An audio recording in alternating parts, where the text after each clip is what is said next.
ఈరోజు ఈ ప్రభుత్వం ఇలా చేస్తుంది. ఓకే, ఇంతకుముందు జగన్ గారి దగ్గరికి కూడా కొంతమంది ఇలా వెళ్ళటం జరిగింది. అప్పుడు ఏదైనా మంచి జరిగిందా? అప్పుడైతే వీళ్ళు కోరుకున్నది ఇప్పుడు అదే అన్నా, అప్పుడు వీళ్ళు కోరుకున్నది ఇవ్వలేదని ఆయన తిట్టారు. ఇప్పుడు అదే కదా వీళ్ళు చేస్తుంది. ఇప్పుడు తిట్టరే మరి.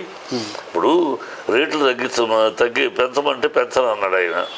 పేదల టికెట్లు అయ్యి మీరు స్వచ్ఛ పేదలకు అందుబాటు లేకుండా ఉంటే కుదరదు, నేను పెంచడానికి పర్మిషన్ ఇవ్వనన్నారు. 100 కోట్లు సినిమాకి ఖర్చు పెడితే వాళ్ళకి ఇస్తామన్నారు. మామూలు మాట. ఇప్పుడు రేవంత్ రెడ్డి అంటున్నదిగా పేదలు మేము రేట్లు పెంచడం అన్నారుగా. మరి అప్పుడేమో జగన్ని తూర్పారు పట్టారు కదా, సినిమా ఫీల్డ్కి ద్రోహం చేస్తున్నాడు, సినిమా వాళ్ళ మీద పగబట్టాడు, సినిమా వాళ్ళని అన్యాయం చేస్తున్నాడు, సినిమా వాళ్ళని అవమానించాడు. ఆయన బయట నుంచి ప్రోటోకాల్ అది. ఎవరైనా గవర్నర్ వెళ్ళినా కూడా ఆ కారు లోపల దాకా రాదు, గేట్ దగ్గర ఆగుద్ది. ఒక గవర్నర్ లాంటి పర్మిషన్ ఉండొచ్చేమో, కానీ జనరల్గా అయితే ప్రోటోకాల్ మెయిన్ గేట్ దగ్గరే ఉంటుంది. సీఎం ఆఫీసర్ అక్కడ నుంచి ఎవరైనా నడిచి వెళ్ళాల్సిందే లోపలికి. కారు నేరుగా పోర్టికోకి వెళ్ళదు, సెక్యూరిటీ రీజన్స్ రకరకాల ప్రోటోకాల్స్. అది కూడా గుర్తించకుండా ఆ రోజు బయట నుంచి నడిపించారు మమ్మల్ని లోపలికి, గౌరవం లేకుండా అని పిచ్చి కోతలన్నీ కూర్చారు కదా. మరి వాళ్ళ గంట సేపు వెయిట్ చేయించాడు. వచ్చినాక మేము మాట కూడా చేయని పడలేదు. మేము మాట్లాడితే గేట్లో మీరు ఏం మాట్లాడదలుచుకున్నారో దాన్ని అక్కడే కట్ ఆఫ్ చేసి వచ్చాడు లోపలికి. గంట సేపు 30 గంటలు వెయిట్ చేశారు మీరు అందరూ. మరి అప్పుడు దీన్ని ఏమనాలి? ఇప్పుడు సమ్మగా ఉందా? అంటే మీకు ఇష్టమైనడు ముట్టికాయ వేస్తే సమ్మగా ఉందా? మీకు ఇష్టం లేదు జగన్ కనుక దాని అసలు ఏమిటో ఏమేమి మాట్లాడారు ఈ ఛానల్స్, ఈ కూటమి ఛానల్స్. ఇవాళ మనం మాట్లాడరే, అది మాట్లాడరు. దౌర్భాగ్యం. అందుకని చెప్తాం, మన జర్నలిజం ఎట్లా ఉందంటే మన తెలుగు రాష్ట్రాల్లో జర్నలిజం అమ్ముడుపోయిన జర్నలిజం. ఒక్కొక్కళ్ళు ఒక్కొక్క పార్టీకి అమ్ముడుపోయి చిల్లర రాజకీయ వ్యభిచారలాగా చేస్తున్నారు. చిత్ర పరిశ్రమ ఒకప్పుడు మద్రాసులో ఉండేది కదండి. సో ఎన్టీ రామారావు గారు పార్టీ పెట్టిన తర్వాత చిత్ర పరిశ్రమ ఇక్కడికి తరలి వచ్చింది. లేదు సారీ అంతకుముందే ఫస్ట్ నాగేశ్వరరావు వచ్చారు. నాగేశ్వరరావు గారు అందుకని ఇప్పుడు ఈ ప్రభుత్వం కళ్ళు తెరవాలి. నాగేశ్వరరావు గారు ఇలా తమిళ ఫీల్డ్లో అక్కడ చెన్నైలో ఉండేవాళ్ళం, వాళ్ళు సవతి తెల్ల ప్రేమ చూపిస్తున్నారు, మన మీద వివక్ష చూపిస్తున్నారు, అవమానకరంగా ఉంది, ఏ సమస్య వచ్చినా వాళ్ళ తరఫున మాట్లాడతారు, మన చిన్నతూపు చూస్తున్నారు అని కోపం వచ్చి ఆయన ఫస్ట్ వచ్చేసాడు. నా సినిమాలు హైదరాబాద్లో లేక మీదట అని చెప్పి ఆయన సినిమాలు సారథి స్టూడియోలో అక్కడ జరిగి మెడ్రాస్ నుంచి కూడా ఇక్కడికి వచ్చి షూట్ చేసేవారు. ఆ తర్వాత రామారావు గారు తన స్టూడియో కట్టి, తన సొంత డబ్బులతో స్థలం కొని స్టూడియో కట్టి అక్కడ ఆయన సినిమాలు, ఆయన ఓన్ పిక్చర్స్ అక్కడే షూటింగ్ మొదలెట్టాడు. సో అక్కడ స్టార్టింగ్ అయింది. ఆ తర్వాత ఈ చెన్నారెడ్డి గారు రండి ఇండస్ట్రీ రావాలంటే ఏం చేయాలి అని అడగటం, సంప్రదింపులు చేయటం. ఇండస్ట్రీ రావాలంటే ముందు ఇక్కడ ఉండటానికి మాకు స్థలం కావాలి, స్టూడియో ఏమీ లేని జూబ్లీహిల్స్, కొండలు రాళ్ళు ఉన్న జూబ్లీహిల్స్ ఇచ్చారు. సో ఆ రాళ్లను పగలగొట్టి వాళ్ళు అక్కడ కాలనీ బ్రహ్మాండంగా ఏర్పడింది. అది చేసాం, ఇండస్ట్రీ వచ్చింది. ఇప్పుడు అదే పని వీళ్ళు చేస్తున్నారు. నాగేశ్వరరావు గారు ఆనాడు ఏ పరువు పోతుంది, మర్యాద పోతుంది అని వెళ్తున్నారు. ఇవాళ వీళ్ళు ఈ రేవంత్ రెడ్డి ప్రభుత్వం అదే చేస్తారు. ఇవాళ ఇక్కడ ఇండస్ట్రీ తెలుగు సినిమాగా ఉంది, కానీ తెలంగాణ సినిమా, ఆంధ్ర సినిమా లేదు. కానీ రేవంత్ రెడ్డి ప్రభుత్వంలో కొంతమంది కాంగ్రెస్ వాళ్ళు, నిన్నగా ఒక కాంగ్రెస్ నాయకుడు, మీరు వెళ్ళిపోండి, ఆంధ్ర వాళ్ళు వెళ్ళిపోండి, సినిమా ఫీల్డ్ అంతా ఇక్కడ తెలంగాణలో సినిమా ఫీల్డ్ ఆంధ్ర వాళ్ళు తెలంగాణ వాళ్ళు తొక్కేస్తున్నారు కనుక ఆంధ్ర వాళ్ళు వెళ్ళిపోండి, మీకు వైజాగ్ ఉంది, మీ రాష్ట్రం వేరే ఏర్పడింది, ఇంకా ఎక్కడ ఎందుకు ఎలాడతారు అని అసహ్యంగా మాట్లాడతారు. తెలుగు భాష అనేది, చిత్ర పరిశ్రమ అనేది ఒకటే కదా రెండు రాష్ట్రాలకి. అది లేకుండా విచక్ష లేదు. కోమటిరెడ్డి వెంకటరెడ్డి మాట్లాడుతున్నాడైనా ఓ మినిస్టర్గా ఉండి ఈ మీద తెలంగాణ సాంప్రదాయాన్ని సంస్కృతి కాపాడే వాటికి పర్మిషన్లు ఇస్తామని. ఏమిటిది తెలంగాణ ఆంధ్ర ఏంటి? తెలుగు సినిమాని వెళుతున్న దాన్ని విభజించి మాట్లాడుతున్నారు. ఎందుకు మాట్లాడుతున్నారు? ఇలాంటి పరాభవాలు జరిగినందుకే ఆనాడు తమిళనాడు వాళ్ళు పరాభవించారని నాగేశ్వరరావు వచ్చారు. ఇవాళ ఇదే పరాభవాలు చేస్తే వెళ్ళిపోతుంది యూనివర్సిటీ.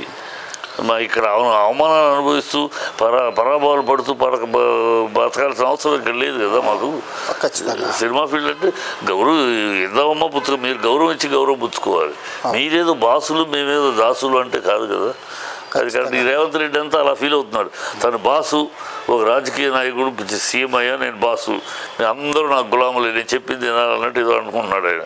నువ్వు ప్రజలతో మీరు మమేకమైతే మేము ప్రజలతో మమేకమైన ఫీల్డే సినిమా ఫీల్డ్. మాకు వ్యక్తిత్వం ఉంది, మాది ఇండివిజువాలిటీ ఉంది. You are not servants to your government, అది తెలుసుకోవాలి. రేవంత్ రెడ్డి ఇలాగే ఈ ప్రభుత్వం కొనసాగితే చాలా తేడాలు వచ్చేస్తాయి.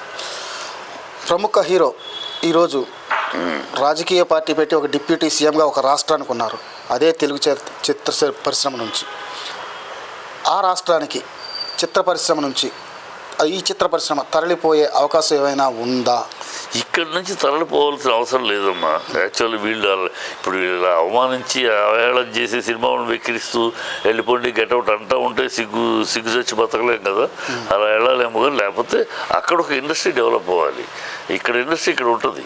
అక్కడ ఇండస్ట్రీ డెవలప్ అవ్వాలని ఇక్కడ నుంచి వస్తేనే కదా డెవలప్ అంటే మొత్తం రావాలని కదా పాక్షికంగా వస్తేనే కదా. ఇక్కడ నుంచి రావట్లేదు. ఒక్కొక్క హీరో ఆల్టర్నేటివ్ పిక్చర్, ఒక పిక్చర్ నా పిక్చర్, ఒక పిక్చర్ ఆంధ్రాలో తీస్తే ఒక పిక్చర్ తెలంగాణ బేస్గా తీస్తాను అని అనౌన్స్ చేస్తే 20 మంది హీరోలు ఎప్పుడు అక్కడ 14-15 సినిమాలు జరుగుతూ ఉంటాయి షూటింగ్లు. వాటిని చూసి చిన్న సినిమాలు షూటింగ్ జరుగుతూ ఉంటాయి. ప్రభుత్వం ఇండస్ట్రీ అక్కడ కావాల్సిన వాళ్ళకి 24 క్రాఫ్ట్స్కి ఏం కావాలి, వసతులు ఏమి, టెక్నాలజీ ఏం కావాలి, ఇవన్నీ ప్రభుత్వం అప్పుడు చేయొచ్చు. చెన్నారెడ్డి చేశారు. మన ముందు అక్కడ చెన్నారెడ్డి గారు చేశారంటే ముందు నాగేశ్వరరావు, రామారావు గారు వచ్చినా కొంతమంది సినిమాలు ఇక్కడ తీయటం మొదలెట్టారు.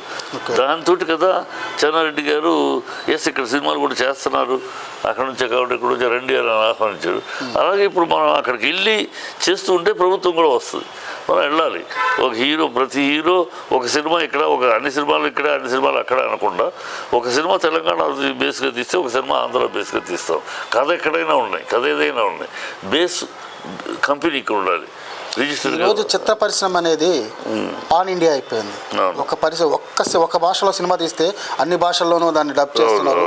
చిత్ర పరిశ్రమకి అసలు భారతీయ చిత్ర పరిశ్రమకి తెలుగు చిత్రం అనేది ప్రముఖంగా ఎలాబరేట్ అయింది. అటువంటి టైంలో మన తెలుగు చిత్ర పరిశ్రమ ప్రముఖుల్ని ఇలా ఇబ్బంది పెట్టడం ఎంతవరకు కరెక్ట్ అంటారు? అదే రేవంత్ రెడ్డి ప్రభుత్వానికి వివేకం ఉండాలి, విజ్ఞానం ఉండాలి, సంస్కారం ఉండాలి.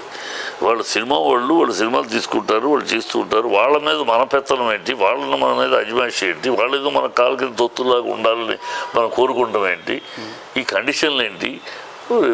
రామారావు గారిని రామారావు గారు కండిషన్ పెడితే ఆ రోజు ఊపినప్పుడు ఆయన జై ఆంధ్ర అని జై జవాన్ జై కిసాన్ అని ప్రోగ్రాం పెట్టాడు. ఆయన జయమంద్ అయిన ప్రోగ్రాం మొత్తం నాన్నగారు రాశారు కూడా. అది అప్పుడు రోజు మొత్తం తిరిగారు.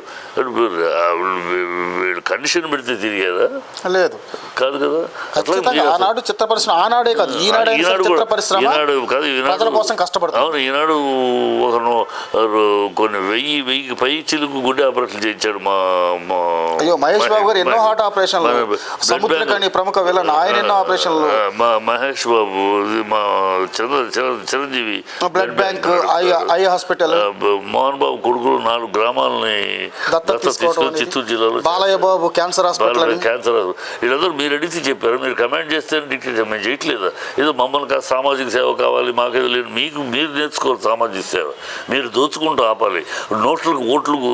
ఓట్లను నోట్లు తోడుకొని ఆ డబ్బును మళ్ళీ సంపాదించడం కోసం అని